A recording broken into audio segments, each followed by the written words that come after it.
রাজ্যপালকে কড়া আক্রমণ সায়নী এবং লাভলি মৈত্রর।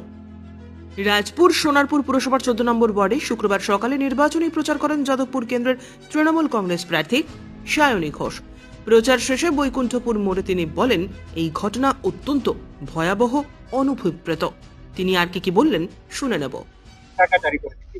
আমি মনে করি না যে anybody is above law, right? এবং এটা অত্যন্ত আনফর্চুনেট, দুঃখের এবং ভয়াবহ। এরকম আমরা আগে কোনোদিন শুনিনি। এবং রাজ্যপাল নিজে যখন বলেন যে সব বিষয়ে যারা যারা অভিযুক্ত, যে কোনো ক্ষেত্রে হোক, সেটা দুর্নীতি হোক, সেটা কোনো রকমের অন্যান্য চার্জেস হোক, রাজ্যপাল যেরকম ভাবে সকলকে বলেন যে সহযোগিতা করা উচিত তদন্তের সঙ্গে, আমি মনে করি যে আজকে ওনার বিরুদ্ধেও যদি কোনো রকমের অভিযোগ উঠে থাকে, রাজ্যপালেরও সহযোগিতা করা উচিত, যাতে তদন্ত হতে পারে।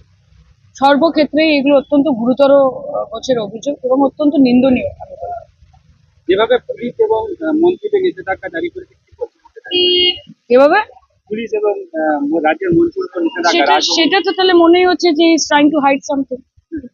এটা তো মনেই হচ্ছে যে উনি যদি সবার উপর নিষেধাজ্ঞা জারি করে দেন যে পুলিশ ঢুকতে পারবে না, কেউ ওনার সঙ্গে যোগাযোগ করতে পারবে না, কেউ ওনাকে প্রশ্ন করতে পারবে না, কেউ তদন্তের আওতায় উনি পড়বেন না, তাহলে বলতেই হবে যে উনি তাহলে সহযোগিতা করছেন না। মানুষ বুঝবেন যা কথা।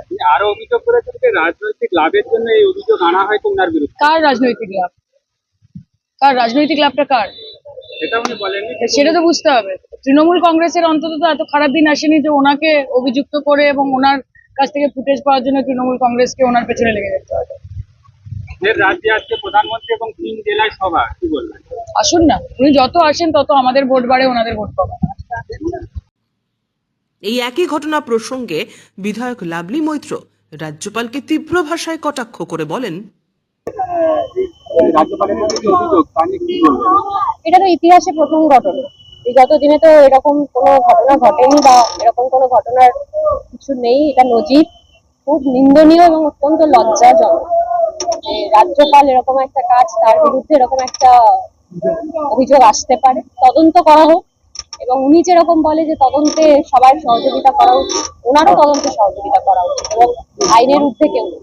পুলিশ এবং মন্ত্রীদের রাজভবনে ঢোকার ক্ষেত্রে নিষেধাজ্ঞা জারি করেছেন, কি বলবেন? আর সেটা কেন? সেই একপক্ষতা হচ্ছে কেন? নিরপেক্ষ হওয়া উচিত না? তদন্ত তো সবার, আইনের ঊর্ধ্বে তো কেউ নয়। তদন্ত যদি অভিযোগ আসে, কোনো মহিলা অভিযোগ করছে তার বিরুদ্ধে, তাহলে তার তো তদন্ত হওয়া উচিত। রাজনৈতিক লাভের জন্য এই অভিযোগ আনা হয়েছে এমনটাই তিনি বলেছেন, কি বলবেন? সেটা তো তদন্ত সাপেক্ষ। সবাই তো বলবে, কারোর বিরুদ্ধে অভিযোগ হলে সে তো বলবে নিজেকে বাঁচানোর জন্য।